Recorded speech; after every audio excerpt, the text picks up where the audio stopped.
Assalamualaikum warahmatullahi wabarakatuh. Kembali lagi di channel Kisah Menarik. Bagaimana kabarnya antum semua? Semoga baik-baik saja. Di video sebelumnya kita sudah membahas tentang keluarga Nabi Muhammad, yang mana keluarga Nabi Muhammad SAW berasal dari keturunan yang baik dari kalangan ayah yaitu Sayyidina Abdullah maupun dari sang ibu yaitu Siti Aminah. Bahkan keturunannya pun dijaga oleh Allah Subhanahu wa Ta'ala sampai sekarang, yaitu dengan hadirnya para habaib dan syaraif yang tak lain adalah cucu Nabi Muhammad SAW yang masih hidup, yang masih ada sampai sekarang. Namun perlu diketahui, semua putra dan putri Nabi Muhammad berasal dari satu istri, yaitu Sayyidah Khadijah, sedangkan Nabi Muhammad dengan istrinya yang lain tak mempunyai anak kecuali Maria Al-Qibtiyah. Sekedar informasi bahwa putra Nabi Muhammad SAW dengan Siti Maria Al-Qibtiyah adalah Sayyid Ibrahim yang harus meninggal di usia kanak-kanak.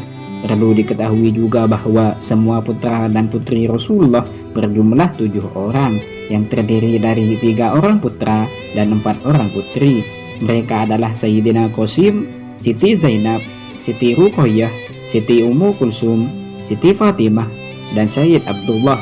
Mereka berenam adalah putra dan putri Nabi Muhammad dengan Siti Khadijah, sedangkan satu lagi Sayyid Ibrahim, putra Nabi Muhammad dengan Siti Maria Al-Qibtiyah. Dari ketujuh putra dan putri Rasulullah ini, hanya dari Siti Fatimah Rasulullah mempunyai cucu, sedangkan Siti Fatimah sendiri menikah dengan Sayyidina Ali bin Abi Thalib pada bulan Zulhijjah tahun kedua Hijriyah di Masjid Nabawi. Dan dari sinilah cucu Nabi Muhammad SAW lahir, berawal dari Sayyidina Hasan dan Sayyidina Husain, yang mana sekarang terkenal dengan nama Habaib. Habaib merupakan bentuk jamak atau makna banyak dari kata mufrad atau kata tunggal, yaitu Habib, yang artinya kekasih. Kemudian kata Habib secara istilah sosial menjadi sebuah gelar sosial dan kehormatan untuk seseorang yang memiliki garis keturunan yang bersambung dengan Rasulullah SAW. Garis keturunan tersebut memiliki kriteria khusus, yakni harus bersambung dari jalur ayah dan dianggap terputus jika jalurnya hanya dari sang ibu saja. Meski kriteria ini banyak menuai kritik, terutama saat dilihat dari silsilah Sayyidana Fatimah, sebab kriteria tersebut tidak berlaku bagi Sayyidah Fatimah Az-Zahra. Namun eksistensi nasab yang demikian tetap dipertahankan dan dijaga oleh para Adawiyin. Di beberapa negara, beberapa orang dengan kriteria tersebut ada tidak hanya dipanggil atau dijuluki Habib saja, ada pula yang disebut dengan Syarif, Sayyid, dan lain sebagainya. Berikut ini penjelasannya. Namun sebelum video ini dilanjutkan, alangkah baiknya bagi Anda yang belum mensubscribe channel ini untuk mensubscribe terlebih dahulu channel ini dan nyalakan lonceng notifikasinya agar tidak ketinggalan video terbaru lainnya.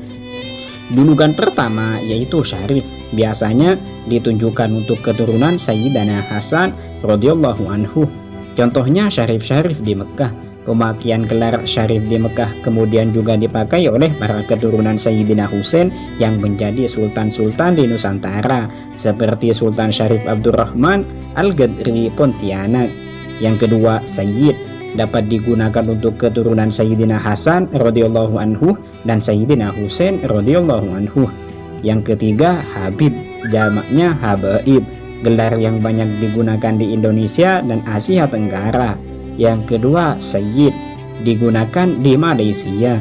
Wan, dahulu sering digunakan di Jakarta, juga banyak ditemukan di wilayah Melayu Nusantara seperti Kelantan dan Petani. Yang selanjutnya, Tuanku, digunakan di Sabah dan Sarawak. Yang selanjutnya, Sidi, digunakan di Pariaman, Sumatera Barat. Bahkan para kiai pun memanggil Sidi kepada para habaib. Dan yang selanjutnya, yang terakhir adalah Iyi, digunakan di Jawa Tengah dan Jawa Timur. Mayoritas penggunaan nama Iyi digunakan ketika para habib masih di bawah umur.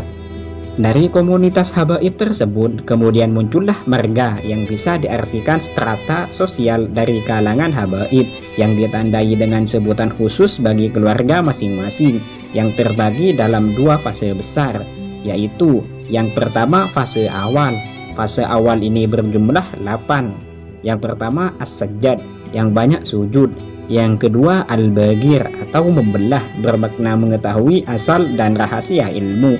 Yang ketiga as-shodiq bernama benar dalam kata-katanya. Yang keempat al-Uraidi, sebuah tempat yang berada di 4 mil dari Madinah. Yang kelima an-Naqib, pemimpin yang sempurna. Yang keenam ar-Rumi, karena rupanya putih kemerah-merahan seperti pria dari Romawi. Yang ketujuh al-Muhajir, telah berhijrah dari Irak ke Hadramaut. Yang kedelapan Al-Ustadil A'zam, guru besar dan seorang sufi yang menjalankan thariqah kefakiran. Sedangkan fase selanjutnya atau fase yang kedua, berkembangnya nasab jalur Alawiyin di Hadramaut dan luar negeri. Di sini tergolong banyak jumlah marganya, bahkan lebih dari 100. Yang pertama asadullah fi artihi, tekun dan semangat membaca Al-Quran dan maknanya bagaikan ekor singa. Yang kedua an-ayun, mempunyai warna hitam yang lebar dan matanya hingga terlihat indah. Al-albar, karena sangat berbakti kepada ibunya dengan sebenar-benarnya taat. Yang keempat al-Batah, lahir di Batah, sebuah kota yang terletak di sebelah barat sahil Afrika Timur. Yang kelima al-Bahar, munculnya banyak keramat ketika sering berlayar di laut, juga karena ilmunya yang luas seperti luasnya laut. Yang keenam al-Ibrahim, nisbat kepada nama leluhurnya. Yang ketujuh al-Barokat, berharap mendapat berkah dan kebaikan dari Allah. Yang kedelapan al-Barum, nama dusun di Hadramaut. Selanjutnya al-Basri, diambil dari nama kota Basrah, Irak. Selanjutnya al-Babatinah, karena mempunyai masjid Babatinah dan kebun yang subur yang bernama Babatinah. Yang ke-11 al-Baiti, nisbat kepada nama desa yang berjarak 10 km dari Tarim Hadramaut. Yang ke-12 al-Bait, sering menekuni puasa hari-hari putih, yaitu puasa hari ke-13 sampai dengan 14 bulan Qomariyah.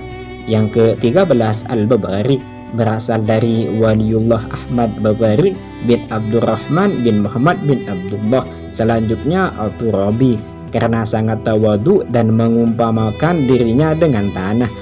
Yang selanjutnya al-Bajahdab, karena tinggal di desa Jahadabah, Yaman. Yang selanjutnya Jadid, karena keluarganya yang dipimpin oleh Imam Ahmad al-Muhajir hijrah dari Basrah ke Hadramaut.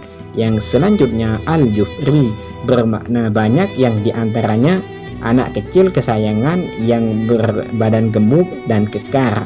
Dan setelah dewasa ia menjadi ahli dalam bidang ilmu Jafar, suatu rumus yang menggunakan huruf dan angka yang ditulis di klit Jafar, anak kambing.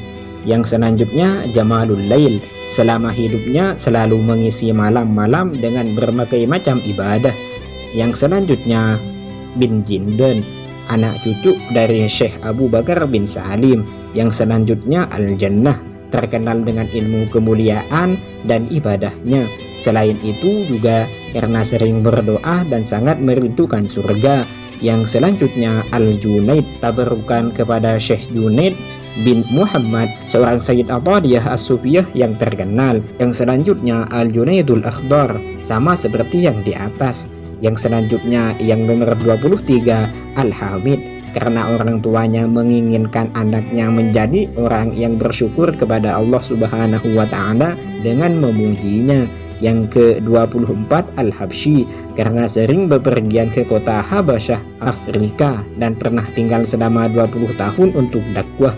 Yang selanjutnya Al-Haddad, sering bergaul dengan pandai besi dan sering berada di tempat penampaan besi. Yang selanjutnya Al-Banahsan atau Al-Bahasan, terdiri dari keluarga Bahasan, Al-Syakron, Bahasan Fakis, Bahasan At-Tawil, Bahasan Jamalul Lail. Yang selanjutnya Bahusin, keturunan Ahmad bin Husain bin Abdurrahman As-Saggaf. Yang selanjutnya Al-Hijid, sebuah tempat yang berada di lereng gunung di Inat Hadramaut. Yang selanjutnya Al-Hirit, sering beribadah di Gua Hirit di pegunungan Akrom Tarim. Yang selanjutnya Al-Khominan, berasal dari kota Khonam, ada juga yang menisbatkan dengan sebuah kurma. Cukup sekian video kali ini. Semoga yang menonton video ini dilancarkan rezekinya oleh Allah dan dipermudah segala urusannya. Dan semoga yang menonton video ini diberi syafaat Nabi Muhammad SAW. Jangan lupa subscribe, like, and share, dan nyalakan lonceng notifikasinya agar tidak ketinggalan video terbaru lainnya. Assalamualaikum warahmatullahi wabarakatuh.